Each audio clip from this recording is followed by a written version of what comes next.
আজকে তো পাটা বেটে আমার রান্না করতে হইলো, কারণ একটা মাস যদি বাজার না করি ঘরে এটা থাকে না ওইটা থাকে না। দুপুরবেলা রান্না করে ঢুকছি রান্না করার জন্য, এরপরে দেখি অনেক ধরনের মশলাই নেই। এরপরে কি আর করা, আস্ত যে মশলাগুলো আসলে সেগুলাই বেটে নিছি, আর আস্ত মশলার সাথে কিন্তু আমি আজকে শুকনা মরিচও বেটে নিছি।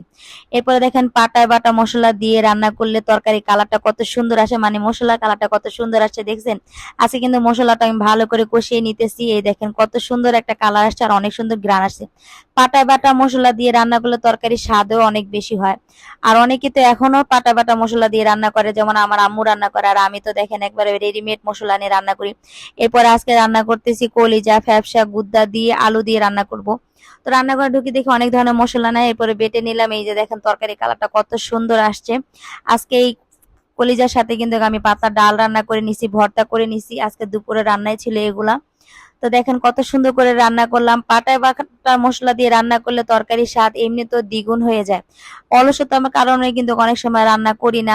বাটা বাটা মশলা দিয়ে আমরা বেশিরভাগ হচ্ছে কিনা রেডিমেড যে মশলা থাকে সেগুলো দিয়ে রান্না করি। আর এদিকে দেখেন কত সুন্দর লোভনীয় ভর্তা বানিয়ে নিলাম।